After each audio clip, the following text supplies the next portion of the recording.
we've had a whole lifetime of masking. We've had a whole lifetime of people pleasing because we don't feel good enough, because we're always trying harder than our neurotypical peers. It's really exhausting. Welcome to Reclaim Your Voice, a podcast for women in business who are ready to lead with more clarity, more ownership, and more confidence in who they already are.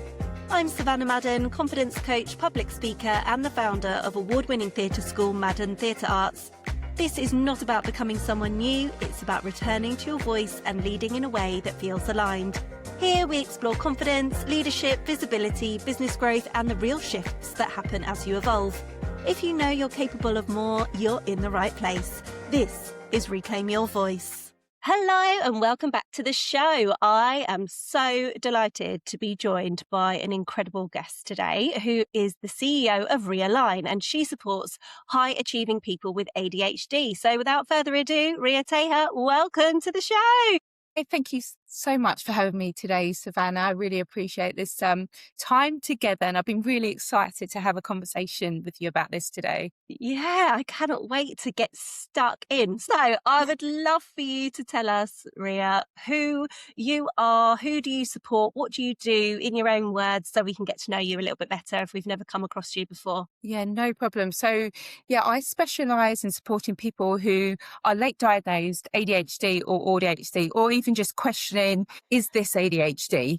So I help them work with their brain rather than against it, because so many people feel like they need to live in this neurotypical world and fit into society, but it's so much more than that. So together we rebuild confidence, learn to harness strengths, develop strategies, so life feels less chaotic and less overwhelming and more manageable. So my mission really is to help people move from overwhelm to feeling really in control, gaining clarity and confidence, so they can just live and thrive in their everyday life and work.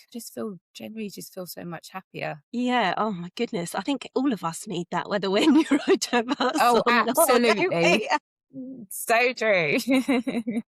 But of course, it's so important because, as you brilliantly put there, a lot of our situations are set up for a neurotypical world. And we're finding out more and more that more of us are neurodiverse. So it's great that we've got someone like you to come to for some support. So can you tell us a little bit more about your own story and how you ended up coaching high achievers with ADHD or any type of neurodiversity, or suspected as well? I love that. Yeah, absolutely. Do you know what?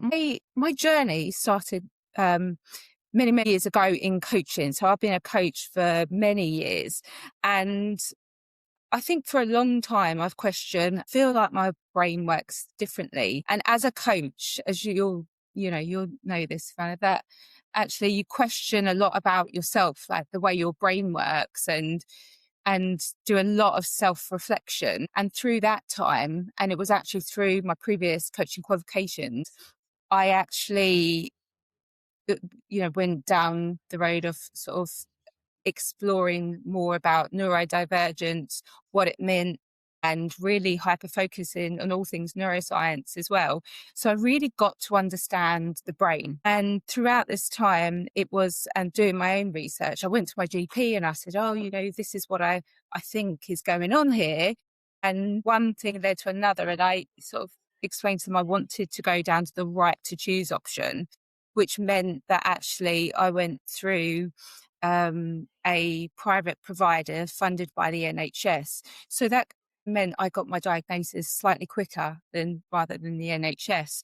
But it was quite a roller coaster, if I'm going to be honest, because I received that diagnosis of ADHD and I thought, you think, the expectation was going to be, I knew the answer anyway, but actually it's such a roller coaster of emotions, of actually frustration, like a feeling of like grief from your past self, and just questioning everything and thinking to myself, oh my goodness, this is a condition that I have to work with for the rest of my life. But actually it's challenging that mindset to go, now I know this is a sense of identity for me.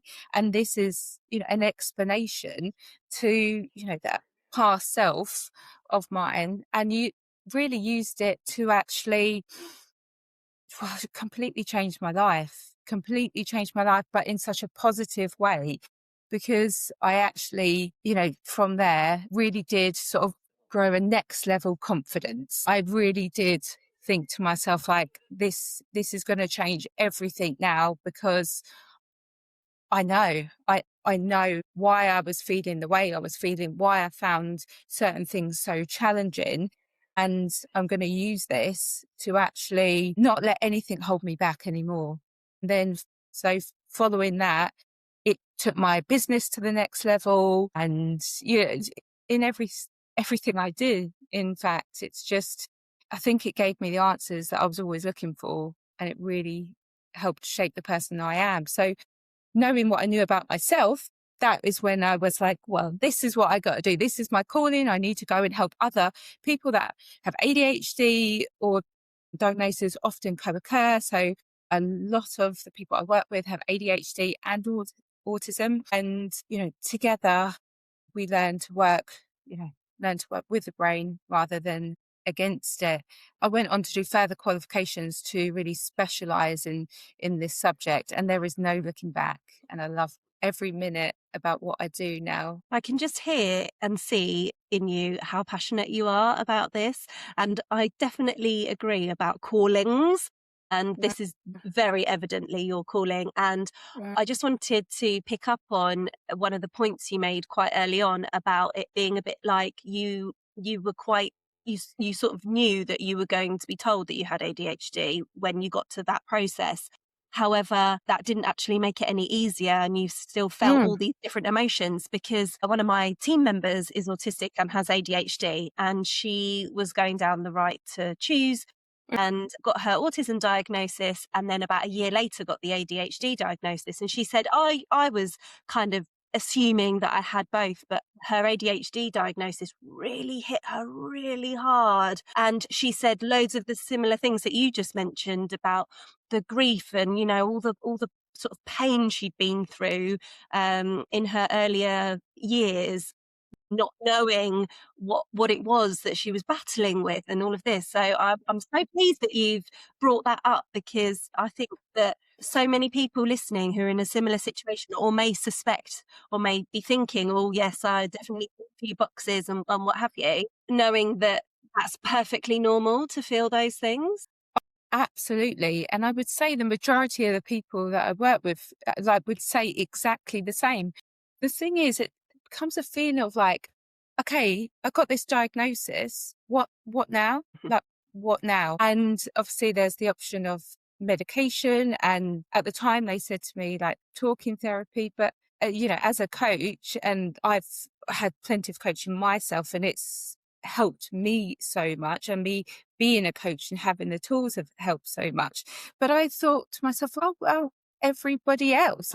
I've, over the years, this has been 10 plus years I've been on the coaching journey myself. So I have plenty of tools, and I was able to, really, find out what works for me. But then how about everybody else that doesn't have those tools, doesn't have this experience, and are just left? Because, even with medication, it is still having support alongside that to make sense of everything, the past, the present, the future. Let's have the strategies. Let's learn to work with it. So nothing is holding anybody back. And for anyone listening right now who might be thinking to themselves, what does, late ADHD look like in real life? What would you say about that? Obviously, everyone's different, but typically, what does that kind of look like for people? Yeah, well, it will look very different for everybody, because there is no one size fits all.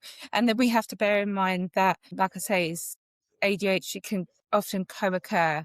So we see ADHD and dyslexia, or ADHD and autism, which is AuDHD. So this is very common. However, I think when we're thinking about what it looks like, so break it down. ADHD, our executive function is delayed, and it could be by approximately 30%. So that means things like working memory, organisation, planning, self-control, so like impulsivity as well, time management, Emotional regulation is another big one, will find these areas more challenging. So if anyone is experiencing and thinking, oh yeah, these are the things that I'm feeling really difficult in my everyday life, that is a sign that actually, perhaps it's worth, looking more into ADHD. Because I think when we think about the stereotypes, if I was to ask you, what is the stereotype of ADHD? What would you Oh say? gosh, here we go. All of the stereotypes. I love it. Okay, because I just would like to caveat that I don't believe any of these, but the stereotypes are young little boys who don't have Yes. any attention span and are really naughty and are really Yeah, yeah, hyperactive yeah, and yeah, yeah. irritating and da da da da da. And also, I would say potentially lazy is another word that Mhm. I have heard people Mhm.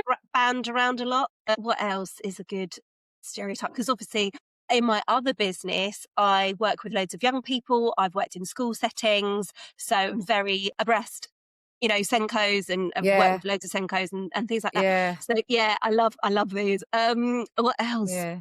Well, okay, no, that's not really a stereotype. That's more something that I know. But yeah, come on, there we go. Yeah, yeah, Hyperactive, absolutely. annoying, naughty, and boys as well.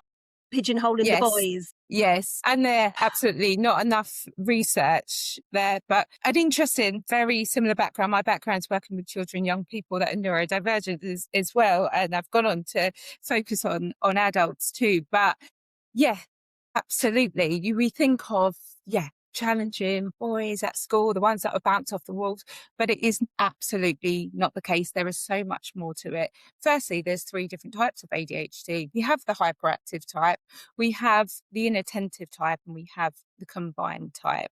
So, like I said, that shows even more that everybody will it will look so different to everybody in so many different ways. But I think one of the things that's really important to recognise that up to the age of 12 years old, these young people will receive up to 20,000 more negative comments than their neurotypical peers.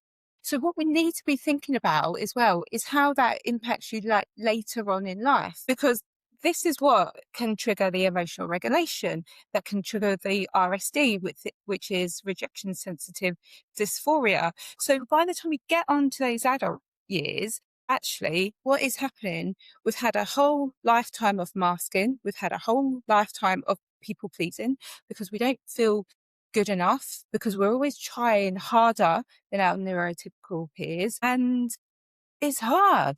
It's Exhausting, it really, sounds really like. exhausting. It is really exhausting because that's the life we live. So by the time you get to your adulthood, no wonder you get to a point of like, having the self-doubt, questioning, am I good enough? Questioning like your level of confidence.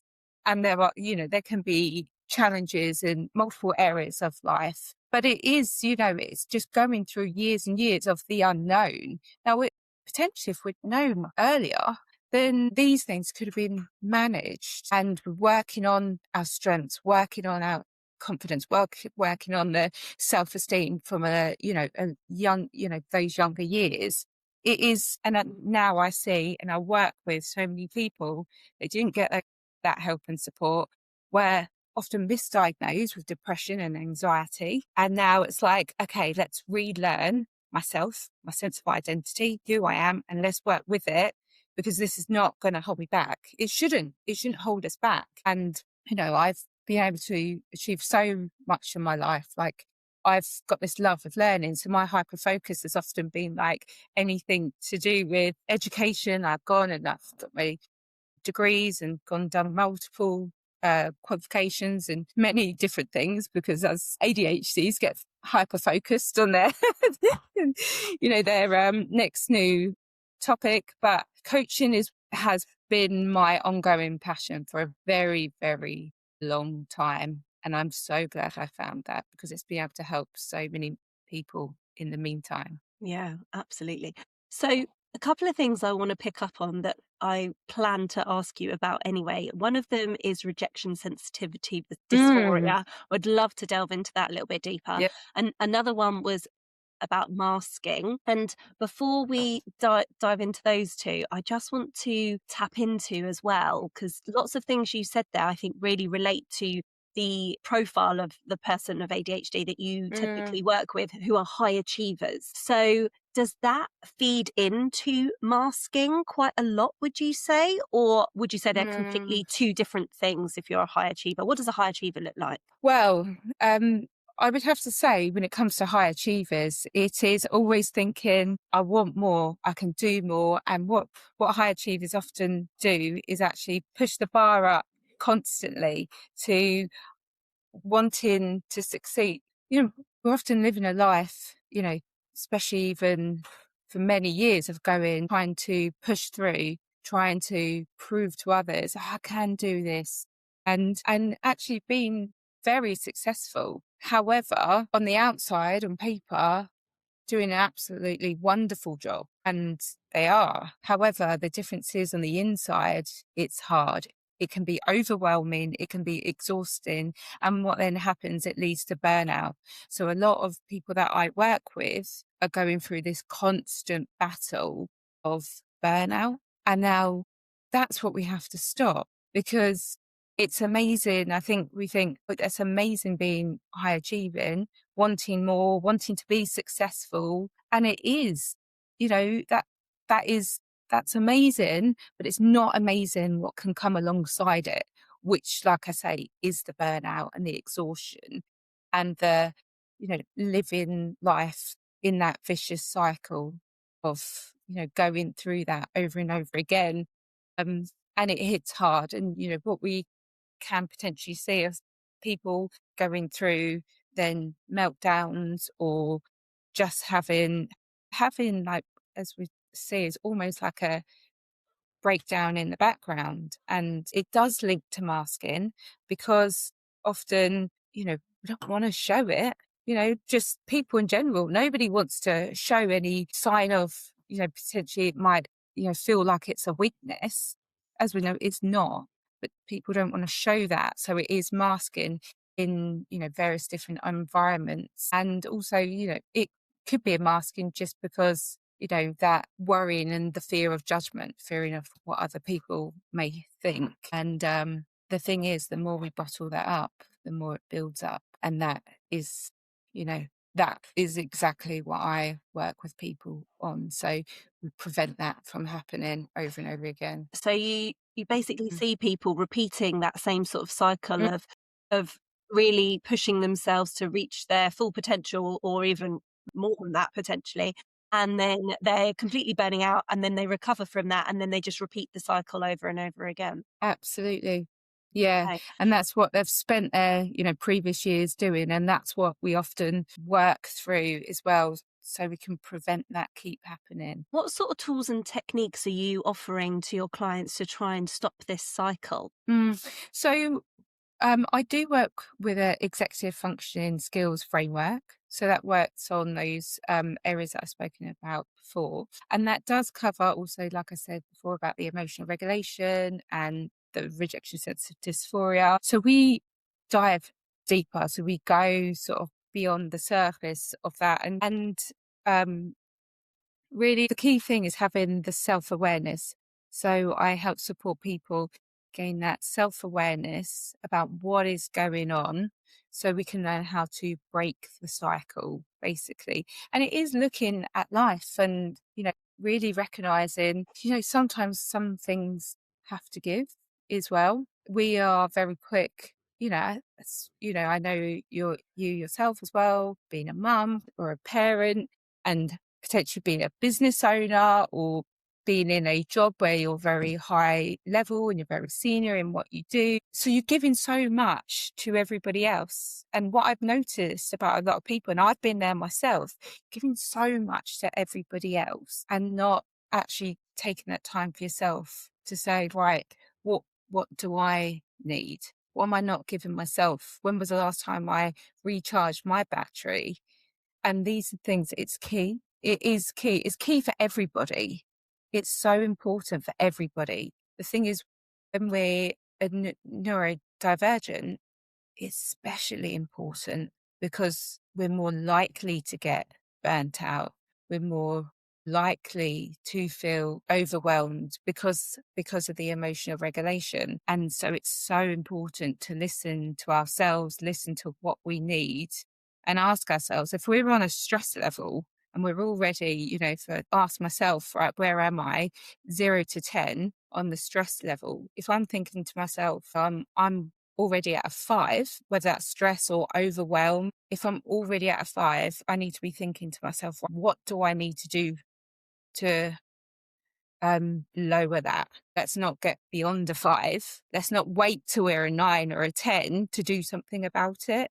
I shouldn't be recharging my batteries. I shouldn't be focused on self-care if I'm already at a 9 or 10. I should be working on it lower. Does that make sense? Yeah, I love a number scale as well. I feel like many people can relate to 1 is really low and 10 is really high, So, Yeah. and I think that the benchmark you gave of a 5, you should not be going higher than that, is a Mm, really great place to be, because that's halfway in between. I think many yeah. people might be like, "Oh, it's all right if I'm at a 7." I would probably say that in some situations. "Oh, yeah, yeah, my stress levels are about a 7. It's fine. But actually, no, give yourself the grace. Like, you can't be going over a 5. I love that. That's a really good takeaway.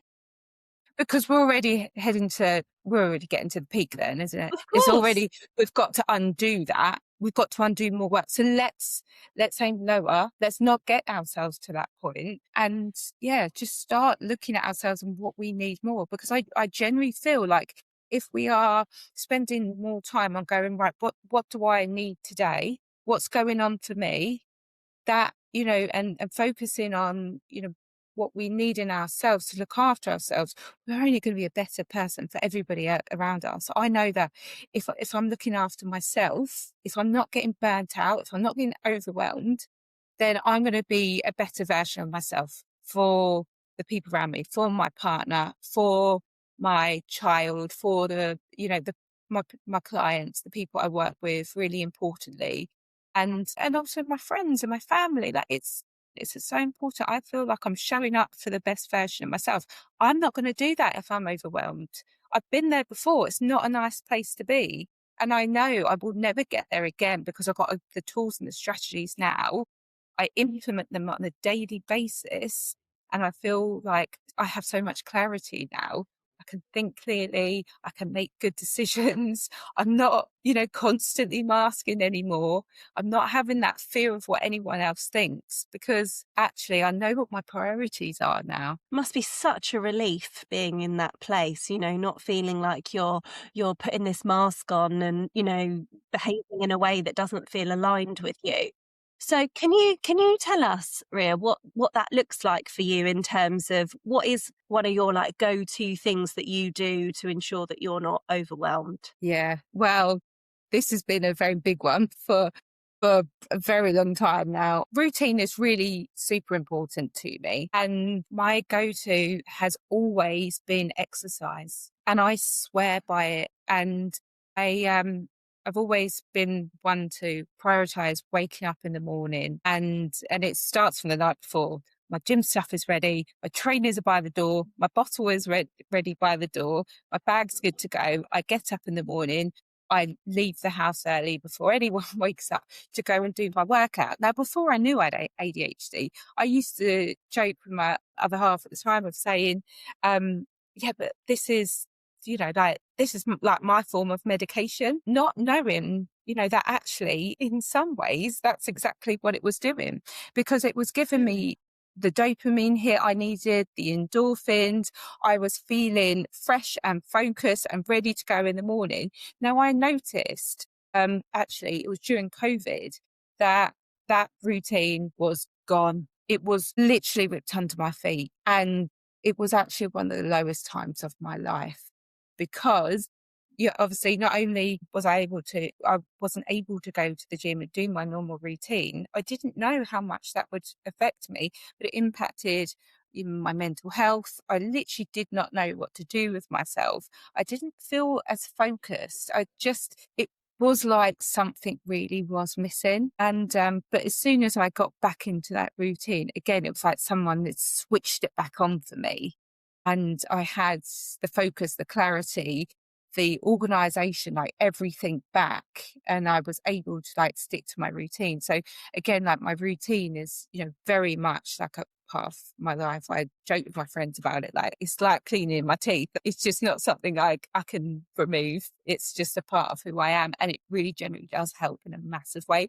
But even it doesn't have to be like a hardcore like gym workout. I notice even when I go for a walk in the fresh air or have a jog round the block or anything it's really stimulating my mind and it's bringing so much clarity, that helps as well. Like I say, it doesn't have to be huge. It just has to be like a little something that makes you feel good, finding what works for you. And that can be game changing in itself. Definitely. And I love that exercise is one of those things that gives us that natural high, as you say, the endorphins and Mm, it doesn't even need to be anything intense, as you say. Like I get loads of my best ideas out for a walk or something. I went for a quick walk yeah. just before we hit record, just because I'd been indoors for about 4 or 5 hours, and I Mm, was just like, do you know what? I just need a bit of fresh air to like reboot, reboot me, ready to go yeah. for some, high intense Mm, work, I like to yeah. call them, because it's really like we're like really concentrating and listening and Yeah. talking and all of that sort of thing. So yeah, it's absolutely amazing. I love that Yeah. that's your go-to Yeah. go-to tool. So a lot of things that we talk about on this show is confidence and using your voice and being able to speak up and say the things that you want to say. So how does ADHD, and in particular rejection sensitivity dysphoria, affect someone's ability to speak up or be seen, whether that's in their life or in their business, when perhaps they don't have the tools and techniques at their disposal at the moment because they're not quite sure what they should be doing to manage their life in that regard? Yeah, that is such a good question, actually, because RSD is such a huge topic that actually not everybody is fully aware of, and the link to ADHD and neurodivergence in general, actually. And it really is so eye-opening, and I'm so glad it's like a topic that people speak more about now, because I would say 100% of my clients can relate to rejection sensitive dysphoria. And I would say when it comes, what I personally found is speaking up about myself and my diagnosis diagnosis of ADHD. At the start, it wasn't easy. I'm not going to lie, it wasn't easy. And I didn't even know if I was going to tell anyone. And I know a lot of people will feel the same. So I think for me, it was gradually, I started talking about it more with people that I felt able to share, but I didn't know who. This is another good point with like the coaching. Like coaching is a safe place to go, or to start with, and feeling like I know I can trust you and I can talk. I want to make sense of it first. And that's always a really good place to start, and finding those people that you're able to talk to if you feel like you can't talk about it. It's not easy for everybody, and it certainly wasn't easy for me at the start. And when I look back now, it blows my mind. Like I'm so open about it on social media because it's gone from one extreme to the other. Because now there is just no holding me back. It's obviously what I do for a living. Everyone I talk to, we end up having a conversation about ADHD. But what I have found so empowering about it, when I have said, I'm a coach who specialises in ADHD and I was late diagnosed myself, it is amazing. Like the response is always such a positive, incredible response. And where people can even relate to themselves, their children are being diagnosed, they're going through a diagnosis, their partner, and we are talking about it so much more. And it is just been so reassuring in itself. And I do still have moments, if I'm going to be honest, like RSD does, it still kicks in because it stems way back. It's been a part of me all of my life. but it is something that I've worked through. I'm in a good place with it. I still have to challenge my mindset. I still have to reframe my thoughts. And these are, the things that I work with my coaching clients is we reframe it, we challenge it, we take control of it. We don't let RSD control us. We've had enough of that. And moving on from it is the most empowering experience you can go through, because, it is coming out the other side. And I remember years ago, when I got diagnosed, thinking that wasn't going to be possible. And I proved it wrong. So yeah, I'm in a good place with it now. I just can't even imagine. I don't even know you that well, Ria, but I just can't even imagine you not talking about having ADHD. Like, that's Oh, amazing. honestly. But I think you make a really good point there, though, that it's not necessarily for everybody to be talking so openly about it. They might not feel ready to. It might take a bit of time. And also, if people don't want to talk about it, that's also okay, isn't it? Because, not Absolutely. everybody has to share No. their personal journey with everybody, because they might want to keep that private, and that's totally cool. Yeah, absolutely. I also want to pick up on, obviously, you asked me earlier about the stereotypes around ADHD, and I gave you some good ones, I think. You did. But what about the biggest misconceptions about ADHD in adults, though? Because I was kind of referring to the sort of young, sort of 8-year-old boy in primary school. Poor boys getting that stereotype. Because obviously there are Yeah. young boys that are experiencing that. But of course, there are lots of young girls and everybody experiencing all these different things.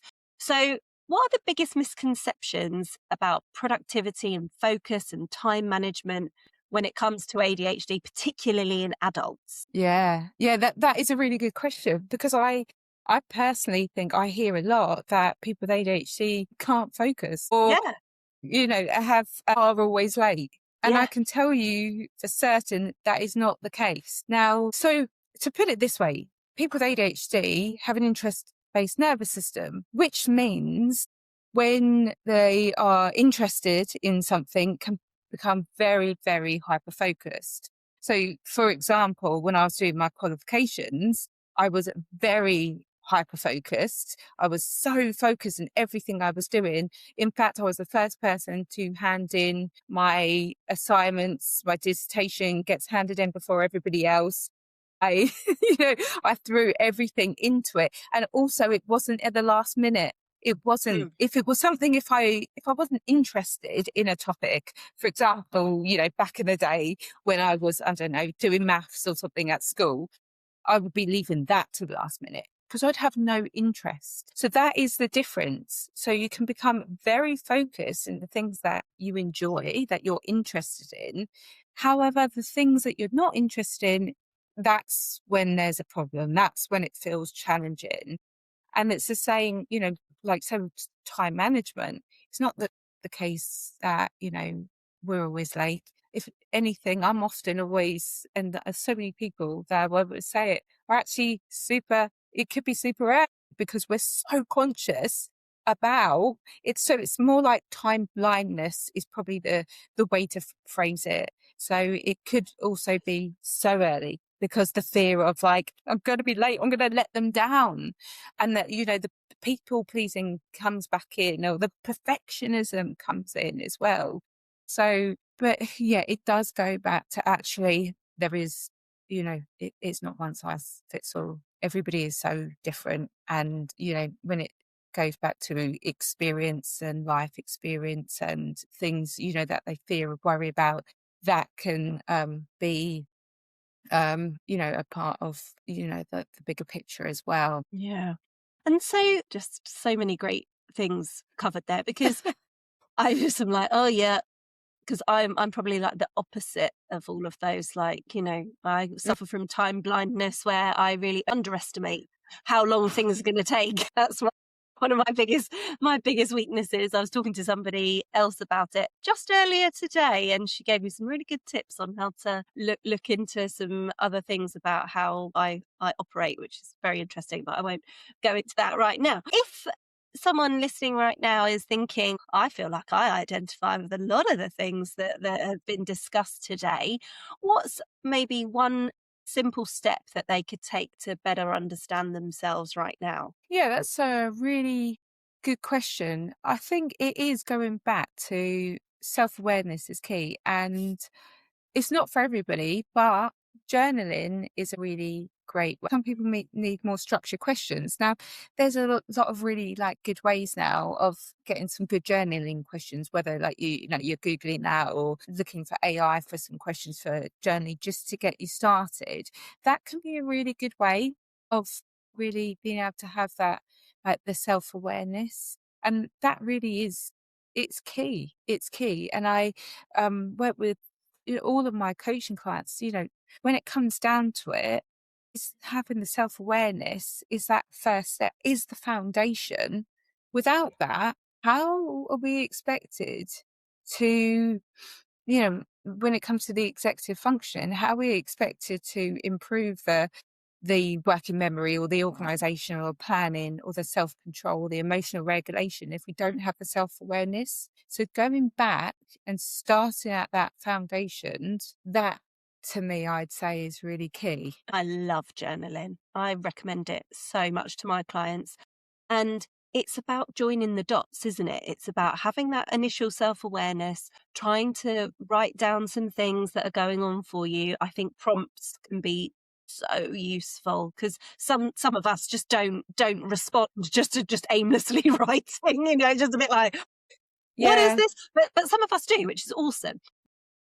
It's all about like joining those dots together though, isn't it? Because you can start to organize your thoughts a little bit more and make sense of a few more things. And then you can take another step Yeah. forward, whether that's talking to a professional, getting a coach or whatever it is. So I think that's a fantastic first step that is also free and you can do right now. So it's a really Absolutely. good Yeah. first step. I love that. I encourage my clients what do a lot is just brain dumping. Now, I absolutely love this, especially before bed. Getting all of those thoughts. I say before bed. I also fit in the morning before before I start the day. Is working out. Okay, this everything that is going on for me right now. I've got to get all of the thoughts out, write it down, and it doesn't have to be neat. It doesn't have to be tidy. I often do it on like a big sort of like A3 size bit of paper and just get it all out there, get all the thoughts out there. And again, that's a really good way of just making sense of it, join the dots. And sometimes as well, like prioritizing those things, because that can help with, we often think about like to-do lists, but if we get it out first and then we can prioritize. And then, I often as well block them out into different sections. So if there's a lot I need to do, I will be thinking of it like this is urgent, this is not urgent, this is what I can delegate, this is what I can get rid of, and really being able to structure, whether it's structuring my day better or just getting everything out before I go to bed, because I'm like, okay, I know what it is that I need to work on and I can come back to that.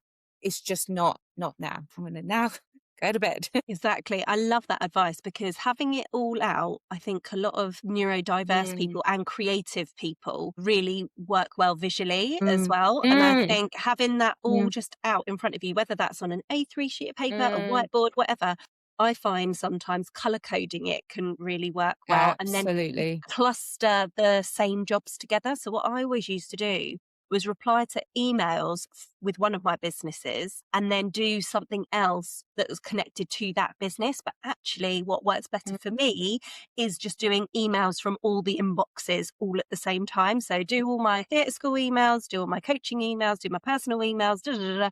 That's just what works for me. But clustering jobs that are the same, as it were, because you're sat down at your laptop anyway or at your computer and you can just do it right there and then, I think is a really great way to be structured with your time blocks and things like that. yeah, yeah, and that is it, time blocking. time blocking is everything, isn't it? But it's It's finding life. a way. Yeah, exactly. And it is finding what works for you is absolutely key. And what kind of transformations have you seen with your clients, Ria, who come to you, in their initial stages, and then when they fly the nest from you, let's say, what kind of transformations are you seeing? Yeah. Well, incredible. To be honest, it's seeing the transformation is really why I do what I do. So when people come to me, I'm not gonna lie, like they've been going through a really tough time, whether they are just feeling lost or alone with it. Overwhelmed is so common. To be honest, it's insane the amount of people that come to me and they're overwhelmed and they're burnt out and exhausted and they've just had enough. And, they've tried so many different things. And like, as we know, they get all like the notebooks and they think to themselves, like, today's the day, I'm going to like change everything. And then they realize, yes, the new notebook doesn't work. I feel like you can relate. Guilty, guilty, guilty. But I think for them, it's finding somebody that really does get it makes a huge difference. So I have is a structured coaching program that, like I said before, works with the executive function skills framework, and it's working through that. But like we've spoken about before, is having like the awareness that, they didn't realize actually we have so many aha moments and there's things that they think to themselves, I would never have thought about that. I would never have realized that if we hadn't had this conversation. And then going through that transformation and then for them to have the accountability, they're taking action. So the things I hear from my clients is they'll come back to me the next week and they'll say, I've had the most productive week because since I got off the call with you, I felt so motivated afterwards because it's almost like they get like a bit of a dopamine fix, from it in a really healthy way of going like, I've come out of that, I've taken action straight away, did what I said we were going to do. Even during the week, I always check in with them and find out how they're getting on with things. And like I say, it's like that accountability and, being able to understand and work with their brain, having strategies and tools in place. By the end of the program, there is no doubt they are just feeling so much more confident. They've got techniques and strategies that actually work for them. They're, constantly taking action rather than procrastinating because they know where to start.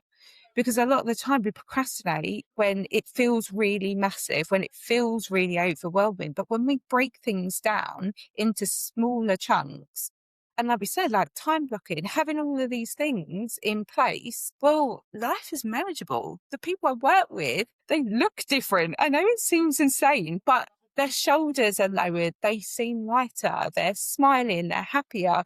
They talk about the impact it's having in a positive way on their family. Often they've got neurodivergent children. I'm able to help them with that because of my background working with neurodivergent children. So it's so holistic. We work with every part of their life as well. And to see that transformation, to see, people say to me like, this has been life-changing. This is priceless. This has changed my whole family dynamic. Now, to me, there's no better feeling in the world knowing that I've made a difference to their life. But, they've taken the action. They've done this. And they, previous to that, they wouldn't have necessarily felt that was possible. But to see that is, it's huge. It's amazing. It's so lovely to see, and it really is what I do. Why I'm so passionate. You could probably hear the passion within me, because when I see these results, it makes everything worth it. What a rewarding role to have. It just sounds absolutely incredible. And what I really love as well is that you've talked quite a lot about the science behind it, but also how you have a holistic approach. So you've got Mm, all the research and all the qualifications and all the incredible training and work and experience that you've got, mm, but also the holistic side of things, to make it really personal to each client that you work with, and your own experiences make it so much more personal as well, you know, so I think that's always really important when you're working with somebody. So I think that's probably a lovely place to start wrapping things up, Ria. So I always love to ask everybody, where can we find you to connect with you? So you can find me at Realign Coaching on Instagram, and that's RI_align. You could also find me at Ria Taher on LinkedIn. And at the moment, I am offering free one-to-one clarity calls. Do feel free to find me on Instagram and book in a clarity call, and then we can get to know each other and find out what coaching program would suit. That sounds amazing. And of course, I'll link all of that up in the show notes. Yeah. So you'll just be one click away to realign yourself. Yes. Yeah, exactly. Thank you. Oh, that's brilliant. Thank you so much, Ria. I think I have learned so much today about how people's brains work, what ADHD looks like for different people, and how you do not have to do it alone. You do not have to suffer in silence. You do not have to keep putting that mask on for the rest of your life. No fake it till you make it around here, you know? Absolutely not. So I really hope that if there is anybody listening right now who identifies with anything we've been talking about, they can reach out and have a chat with you. So thank you so much for joining me. Thank you. Thanks so much. Thank you so much for listening to this episode of Reclaim Your Voice. If today's conversation resonated, then head to the show notes where you'll find my free audio gift. And if this episode helped you in any way, it would mean so much if you shared it, rated or reviewed the show. That support helps these conversations reach the people who really need them. You can also watch the full episode on YouTube. Thank you so much for listening, and we'll see you soon.